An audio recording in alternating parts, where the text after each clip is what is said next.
Good morning students, parents. हमें ऐसा महसूस हुआ कि आज आपसे बातें कर लेनी चाहिए। कल एमयू 11th का एंट्रेंस का पेपर हुआ है।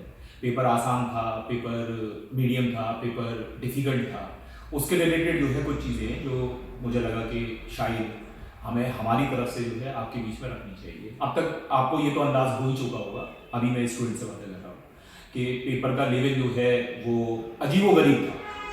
मैं यही अल्फाज यूज़ करूँगा, अजीबोगरीब था। पिछले 8 साल 9 साल का पैटर्न तोड़ा गया है।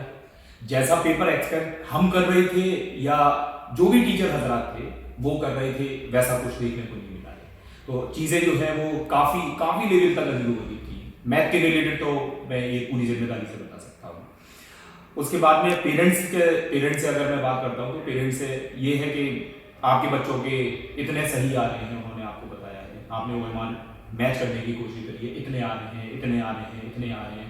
अब ये इतने आ रहे हैं या जितने भी आ रहे हैं, जो भी मार्क्स आए हैं, आपके बच्चे ने खूब मेहनत करी थी, उसी मेहनत को अप्रिशिएट करिए। पेपर खराब आ जाती है, ऐसा नहीं है कि खराब नहीं आते। इससे पहले भी जो है और पीछे की बहुत 25-30 साल 40 साल की अगर हिस्ट्री उठा के देखेंगे तो पेपर्स के लेवल कभी अच्छे आए हैं, कभी खराब आए हैं। Normally papers easy, medium, difficult इस लेवल पे बनाई जाती है। उसमें नेचुरली जो फ्लेवर रखा जाता है वो तो यही होता है कि डिफिकल्ट क्वेश्चन जो है वो थोड़े कम देते हैं, इजी मीडियम को बैलेंस करके जो है पेपर बना दें। कुछ ऐसा फ्लेवर भी दिखा दे जो पहले से चखा हुआ हो। इसका ये मतलब है कि जो क्वेश्चन कर हुए हो, जहां से भी प्रिपरेशन हो रही है, 9th क्लास में जो पढ़ाया गया है, जो पढ़ा गया है, 10th क्लास में जो सीखा गया है, बच्चे ने जो प्रैक्टिस करी है, जिस लेवल तक तैयारी करी है उसने, तो उसके रिलेटेड चीजें देखने को मिले। इस बार जो है कुछ चीजें ऐसी हैं जो वाकई फिर दोबारा से वही अल्फाज यूज कर रहा हूँ, अजीबोगरीब थी। इसमें कोई दो राय नहीं है। सारे टीचर कम्युनिटी मुझे लगता है वो मुझसे एग्री करेंगे कि हाँ वाकई कोई चीज़ अजीबोगरीब थी। अब ये मसला खत्म हुआ कि अजीबोगरीब थी, तो इसका मतलब है कट ऑफ नीचे आने वाली है। अगर दुनिया का सबसे टफ पेपर जो है वो इसी सेशन में आया है तो कट ऑफ नीचे आने वाली है। तो उसमें एडमिशन प्रोसेस पे क्या होगा? कुछ भी नहीं होगा। कट ऑफ जैसे वो बैलेंस करके चीजें करते थे ये न्यू वाले, वैसे ही करने वाले हैं। 30 क्वेश्चन मैथ के आते हैं। 30 क्वेश्चन में से 10 क्वेश्चन तो ऐसे जरूर थे जिसे मैं ये कह सकता हूं कि जो देखे से थे, जिन्हें करा जा सकता था। अगर आपने थोड़ी सी भी पढ़ाई करी है तो आप उनको कर सकते थे। 20 क्वेश्चन के ऊपर टिप्पणी वही है कि किसी में जो है थोड़ी डीप थिंकिंग है, किसी में जो है रीजनिंग है, मैथमेटिक्स से अलग हटके चीजें भी करने की कोशिश करी गई है। ये मैंने इस पेपर में देखा है। तो मेरी ओपिनियन में तो पेपर, मैं तो यही बोलूँगा, अजीबोगरीब था, अजीबोगरीब था, अजीबोगरीब था। अर्शद सर, केमिस्ट्री के रिलेटेड आप बताइए।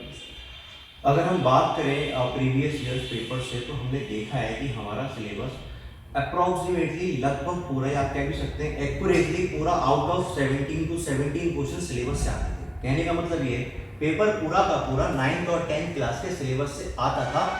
केमिस्ट्री का तो आप ये मान लीजिए ईजीएस्ट पेपर आता था, कॉपी एंड पेस्ट आता था। पर इस साल जो देखा गया है वो ये देखा गया है आउट ऑफ 17 क्वेश्चंस, मैं मानता हूँ पूरी तरीके से कि 6 क्वेश्चन आउट ऑफ सिलेबस में। आउट ऑफ सिलेबस का मतलब ये कि वो क्वेश्चंस आपके 11th और 12th के सिलेबस से ही हैं बेटा, क्योंकि ये पोर्शन जो आपका 6 क्वेश्चन का आया है वो कभी नहीं पढ़ाया जाता 11th एंट्रेंस में, वो भी इतने लिमिटेड टाइम में कि हम आपको 11th और 12th का पोर्शन भी पढ़ाते हैं। वो 6 क्वेश्चन बिल्कुल, मैं बिल्कुल जिम्मेदारी के साथ कह रहा हूँ कि वो क्वेश्चन आउट ऑफ सिलेबस ही आए हैं। हो सकता है कुछ कहीं 5 क्वेश्चन या 6 क्वेश्चन रिलेटेड टू, लेकिन अप्रॉक्सीमेटली 5-6 क्वेश्चन आप बिल्कुल कह सकते हैं कि आउट ऑफ सिलेबस आए हैं, जिसकी वजह से हो सकता है बच्चे पैनिक भी हुए हो, क्योंकि जैसे ही केमिस्ट्री स्टार्ट हुई है, चाहे वो सेट ए हो चाहे वो सेट बी हो, स्टार्टिंग में ही क्वेश्चन टफ डाल दिए, बच्चों को वहीं फंसा दिया गया है। जबकि कुछ क्वेश्चन आसान भी आए, सीधे सीधे छपके आए, कॉपी पेस्ट आए, लेकिन अदरवाइज हम कहें तो कंपैरेटिवली आप प्रीवियस ईयर पेपर उठा के देखिए, केमिस्ट्री कभी इतनी टफ नहीं है। 11th 12th के क्वेश्चन कभी नहीं है, अगर आए भी हैं जैसे नोट बोर्ड का क्वेश्चन आ गया है कभी पहले, तो एक आध क्वेश्चन आया है। इस बार 6 क्वेश्चन आए।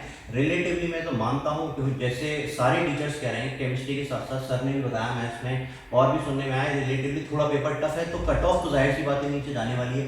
अब वो कितनी जाएगी वो डिपेंड करता है कि बच्चे ने कैसा स्कोर किया है, लेकिन कंपैरेटिवली काफ़ी कम जाएगी। अब एक्यूरेटली नहीं बताया जा सकता बेटा, हम अल्लाह नहीं है, भगवान नहीं है जो हम आपको पूरा बताते हैं, लेकिन कट ऑफ कम जाने वाली है। पैनिक होने की ज़रूरत मैं कहता हूँ कि नहीं है। हाँ, मे भी हुए हों बच्चे पहले पैनिक देख कर कि बच्चों ने माइंड बना रखा था कि एक्सटर्नल की कट ऑफ तो 60 के आसपास ही रहेगी, इंटरनल की कट ऑफ तो 45-50 के आसपास रहेगी, तो कट ऑफ तो काफ़ी कम जानी है। और मैं मानता हूँ कि बच्चे ना पैनिक हों और उनके पेरेंट्स भी इस बात को समझें। सब जब सब टीचर कह रहे हैं, हम अकेले नहीं, और भी जो टीचर एसोसिएशन है, जो पूरे अलीगढ़ में और कोचिंग में टीचर्स पढ़ाते हैं, उनका भी यही मानना है कि पेपर काफ़ी ज़्यादा टफ है। और सर ओवरऑल मुझे ये लगता है कि चलिए एक अगर गेम के जैसे देखो तो गेम के एतबार से ये है कि ठीक है गेम इज ओवर। एक एंट्रेंस की मैंने प्रिपरेशन करी, 11th एंट्रेंस की मैंने पूरी कोशिश करी। पूरी प्रोसेस में जो है टीचर हजरात भी शामिल थे, हर कोचिंग में टीचर हजरात अपनी तरफ से पूरी कोशिश करते हैं। हमने भी हमारी तरफ से कोशिश करी कि ऐसे खेलिएगा, देखो ऐसे बॉल आएगी तो ऐसे करना। इस बार शायद मुझे ऐसा लग रहा है अर्शद सर कि शायद गेम कुछ ऐसा हो गया कि पहली बॉल जो जैसे आप कह रहे हो ना कि सीरीज ए में, शायद सीरीज भी आपके पास है, सीरीज ए में ही जो है वो उन्होंने शुरू में यॉर्कर और 6 बॉलर फेंक चुके थे। 6 बॉल के बाद भी जो है वो बैट्समैन थोड़ा सा कंफर्ट फील कर रहा था, उसने फिर दोबारा से सेम बॉलर ने जो है बॉल फेंक दी और वो बॉल फेंकता गया तो अब बच्चा पैनिक करेगा ही, तो वो पैनिक करना चाहिए था या नहीं करना चाहिए था। तो मुझे ऐसा लगता है अर्शद सर शायद ये पेपर जो अभी हमारे सामने 100 क्वेश्चन के एतबार से रखा हुआ है कि भाई मैं तुम्हें 100 बॉल भेजूंगा, 100 बॉल की रणनीति के एतबार से अगर सोचूंगा तो ये पेपर जो है वो नॉलेज बेस्ड नहीं था, ये माइंड गेम है। माइंड गेम मुझे ऐसा लगता है कि उसने जो है शायद क्रिकेट के गेम में फुटबॉल की बॉल हाथ में दिखाई और हाथ में दिखाने के बाद में सामने जो है वो सोच रहा है कि शायद बॉल जो है वो टेनिस फेंकेगा या क्रिकेट वाली फेंकेगा या लेदर वाली फेंकेगा या टेनिस बॉल फेंकने के बाद में शायद शॉट मिल जाएगा, लेकिन ऐसा कुछ हुआ नहीं। उसने जो है वो फुटबॉल की बॉल जो है पैर से ही मार दी। मुझे तो ऐसा लगता है गेम थ्योरी के एतबार से पेपर का लेवल जो है मतलब ऐसा सोचा भी नहीं जा सकता था ऐसा पेपर आएगा। अब वो बात अलग है, इन्होंने दिखाना हो कि इस बार हम पेपर टफ डाल देते हैं, दिखाते हैं भी क्या है। अदरवाइज मुझे मतलब मैं नहीं मानता ये 11th एंट्रेंस का लेवल है। मतलब मैं जो मानता हूँ, आप जो पढ़ा रहे हो, आप अपने स्कूल में तो पढ़ा रहे हो NCERT, वो भी 9-10 की, और आप क्वेश्चन पूछ रहे हो पता नहीं क्या क्या कहाँ से। ये कोई तुक तो नहीं बनता सर, मेरा मानना तो नहीं है। आप जो पढ़ा रहे हो उस सिलेबस से बिल्कुल बात, मैं तो मानता हूँ NCERT से भी एडवांस लेवल पूछो, लेकिन पूछो तो 9-10 का, 11th-12 का पूछो। इसमें मैं ये कह सकता हूँ, मतलब मैं डिफर हो भी सकता हूँ, मेरे व्यूज से बाकी लोग जो है एग्री करें ऐसा मैं नहीं कह रहा हूँ, लेकिन जैसे मैं कह रहा हूँ ये माइंड गेम था। हाँ, माइंड गेम कि भाई 100 क्वेश्चन है, 100 क्वेश्चन में से जैसे मैं कह रहा हूँ कि 30 क्वेश्चन में से 10 क्वेश्चन जो है मैथ के, वो अब अगर सांस लेने के बाद में बच्चा देखेगा तो वो फुटबॉल की शक्ल थी या बास्केटबॉल की शक्ल थी या रग्बी टाइप की बॉल फेंकी जा रही थी। अगर वो ढंग से देखेगा तो उसे छलावा दिया गया था, लेकिन वो जो 10 क्वेश्चन थे वो डुएबल क्वेश्चंस हैं, उन्हें करा जा सकता है। और अब अगर जितने भी बच्चे हमें सुन रहे हैं वो अगर पेपर खोल के देखेंगे तो वो 10 क्वेश्चन उनसे हो जाएंगे। तो अगर 30 में से 10 क्वेश्चन वो कर लेता है, बचे 70 क्वेश्चन। अब 70 क्वेश्चंस में सारे क्वेश्चंस टफ थे ऐसा नहीं है। अगर आप मुझसे ये कह देंगे अर्शद सर के 100 क्वेश्चन जो हैं वो आउट ऑफ कंटेक्स्ट थे, बहुत ज्यादा टफ थे, बहुत ही अलग लेवल थे, तो इस पे एग्रीमेंट हम दोनों में शायद नहीं हो पाएगा। नहीं, कोई भी नहीं। 10 से 11 क्वेश्चन तो केमिस्ट्री में भी करे, तो इसका मतलब है माइंड गेम था।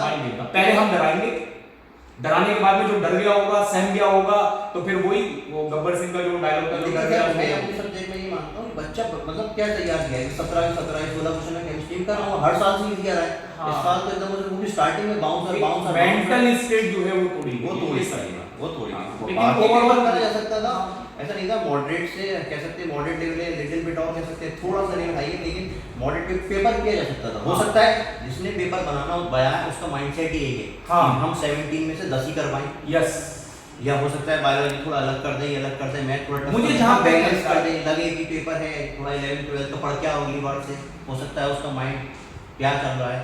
12 पेपर मॉडरेट तो था, हो सकता है उसके आसपास ही था, थोड़ा ऊपर भी कह सकते हैं, लेकिन कट ऑफ कंपैरेटिवली 100% नीचे जाने वाली है। और बाकी देखते हैं, होप फॉर द बेस्ट आपके लिए।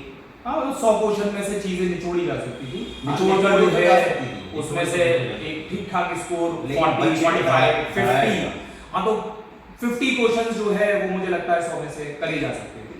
तो वो एक रणनीति बना के अगर वो जो बंदा खेला होगा वो बढ़िया खेला। लेकिन मुझे अब ऐसा लगता है अर्शद सर, हम लोग आज मौजूद है, पेपर कल हो चुका, कल जो भी डराना था बच्चों का वो डर चुके, सहम चुके। अब मसला ये है कि चलो ठीक है, एक गेम था, उस गेम में जो भी परफॉर्मेंस मैं दे पाया वो मैं दे चुका, बिलो 50 दे पाया, अबव 50 दे पाया तो फिर श्योरली सिलेक्शन, फिर तो गेम खत्म हो गया, ट्रॉफी तुम्हारी ही है। लेकिन अब जो भी होना था वो हो चुका।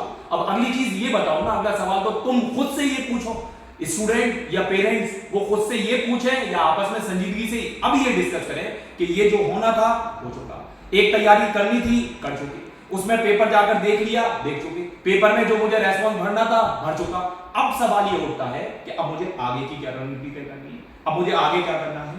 अब वो सवाल ज्यादा बड़ा सवाल है, जो हो चुका सो हो चुका, जो बीत चुका वो बीत चुका। तो मुझे तो ऐसा लगता है सर कि अब आगे के बारे में स्टूडेंट्स को सोचना चाहिए, पेरेंट्स को भी सोचना चाहिए, और पेरेंट्स को पीठ थपथपानी चाहिए, बच्चों पे बहुत कॉन्फिडेंस दिखाना चाहिए। जब वो नीचे गिरे तो शायद दोनों हाथों से थाम कर उठा लेना चाहिए। अगर वो 10th क्लास का स्टूडेंट है, जब वो छोटा बच्चा था, तो आप उसे जब भी गिरते थे तो आप दोनों भागते थे। तो अभी भी कुछ वैसी ही स्थिति है, वो बड़ा हो गया, इतना बड़ा भी नहीं हो गया है। तो अगर उसे जरूरत है कि पेपर बहुत टफ आएगा, जब ये सारी लोग कह रहे हैं, तो उस एतबार से मुझे लगता है पीठ थपथपाने की जरूरत है। बेटा घबराने की जरूरत नहीं, जो तुम कर सकते थे तुमने पूरी कोशिश करी, जो रातों में मेहनत करनी थी वो तुमने करी। अब जैसा हुआ सो हुआ, अब आगे बढ़ते हैं, अगले गेम की तैयारी करते हैं। मुझे यही लगता है। मेरा मानना तो सर बिल्कुल यही है, ये एएमयू का एक लोकल लेवल का एग्जाम था, जो हम लोग एक लोकल सिटी में हुआ।